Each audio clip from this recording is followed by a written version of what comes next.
show up, they say 7.2. They show up between 7 and 8.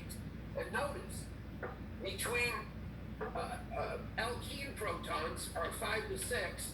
There's nothing naturally occurring between 6 and 7. And then aromatic protons between 7 and 8. So again, there's a nice space there. They're well resolved. For proton NMR, that's a godsend. Carbon 13, not so much because they overlap. Some of those things overlap. Okay, the rest of these, not so important, except this one. Aldehyde, remember, CHO means aldehyde. Don't forget that abbreviation. Shows up around 10. They say 9 to 10, it's 10 all day. Trust me, I've seen enough of them. Carboxylic acids are almost unheard of in NMR because it's hard to keep that acidic proton on. It's hard to... Yeah, right? At least I remember that. They're like after 10. Yeah, if I'm not mistaken, that too. Yeah, if it's at 10 to 12, honestly, I haven't seen that many, and I've done plenty of NMRs for fatty acids. But it's hard. A lot of times you don't get this because of the rate of exchange. These acids, this is the acidic hydrogen, and they exchange them. It's hard to stop that. And so the instrument can't, the H is not on a carbon long, or an oxygen long enough to have a signal. Plus, anytime you have hydrogens on oxygen or hydrogens on a nitrogen, you usually either A, don't get a signal, or B, if you get one, it's ugly. It's a big lump. Because it's being split by the heteroatom, oxygen or nitrogen. And you get this really ugly lump that doesn't even look like it belongs with the rest of them. So, and look, even if you did get oxygen H's, 4 and 7, how's that going to help you? That's too broad of a range. 4 to 7, that's three delta units. A nitrogen, 1.5 to 4. Again, that's 3.5 units. That's not going to help. So just kind of ignore the fact, usually H's on oxygens and H's on nitrogens don't show, or no shows. When they do, they're ugly. Okay. I don't want to go into induced fields, but I do want to show you this one. Here's toluene. Now, where would these 3 H's on the CH3 show up? Well, you'll have access to this chart. So here, PHCH3, 2.3. That's where we would look for it. Right around there. And look, 2, 1, 2, 3. 2.3 almost on the money.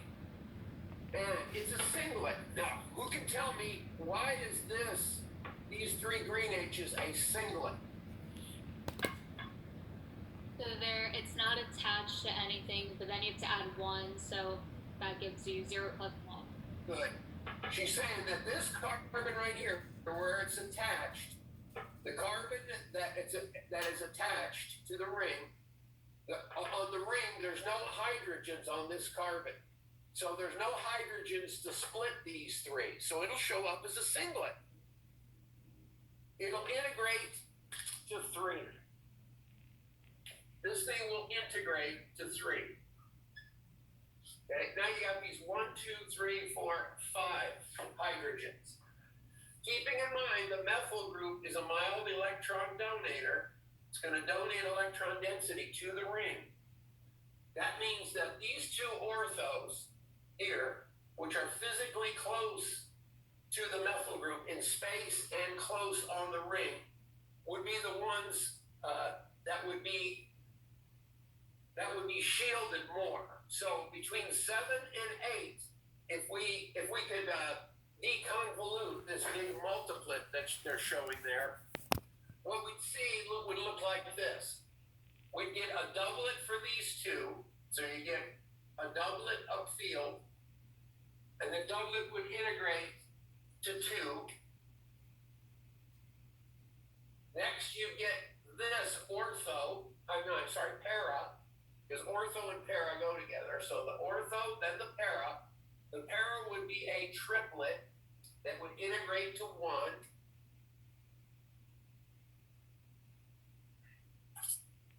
I want to make it that fat. It'd be a skinny, small triplet because it integrates to one. And it integrates to one. And I showed you guys why the middle peak is bigger. Okay. And finally, these two meta protons would integrate to three, and there'd be two of them.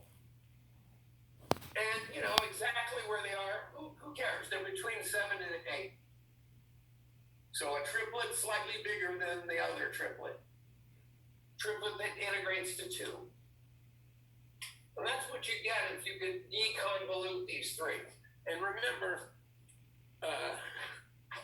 usually you can, this is done on a 300 megahertz instrument. That's why we're getting so much, one on top of the other. All right, so the methyls usually show up here, but they're shifted downfield because of the rate. And the hydrogens on the ring are shifted upfield because of the electron donating group of the methyl group. Now remember, guys, this is super sensitive spectroscopy. Now, I don't want to talk about that just now, or that. Let's look at that one. D-butyl methyl ether. All right. Why are we getting a singlet at 1.3, and then we're getting a singlet, and this one's clear up at 3.1? Why are these red hydrogens? Why are they so far downfield? Can you tell me? Professor, can you repeat? Say Can you repeat? Sure. Why are these hydrogens on this methyl group so far downfield? I thought methyls resonated right here at 1. Why are they clear down here past 3? Why are the methyls downfield?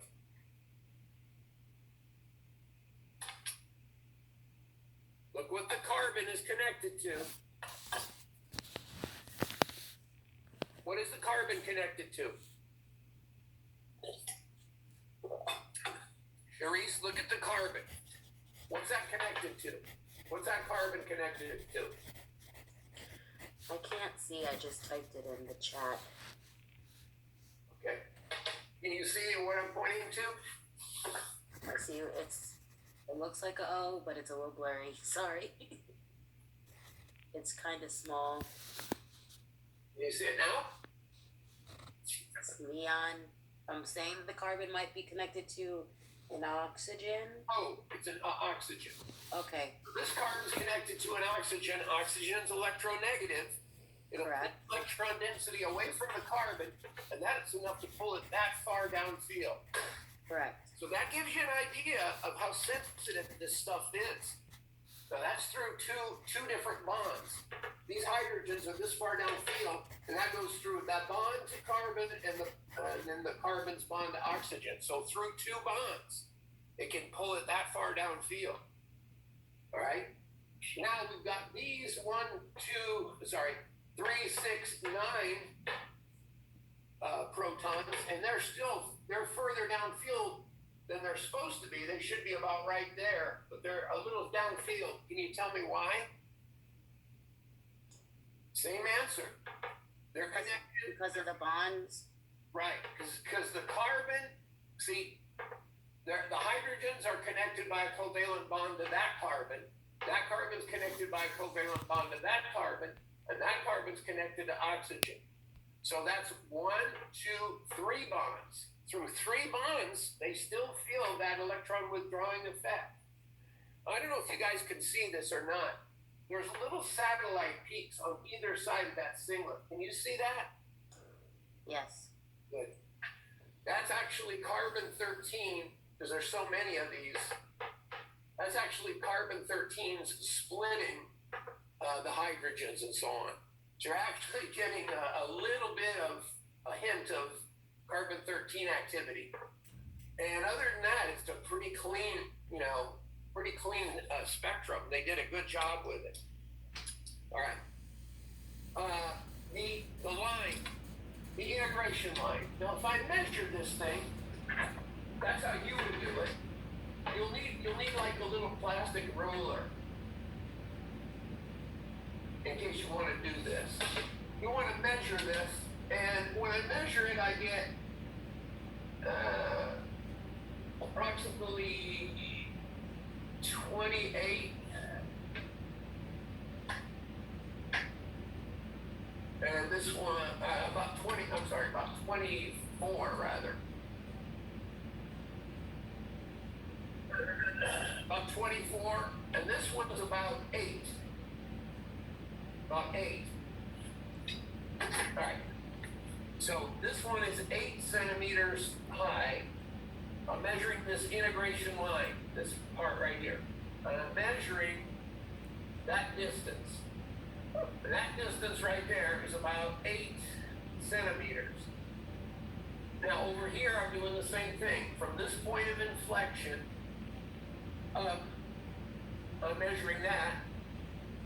And that whole thing is about 24 centimeters. Now, if I divide 24 by 8,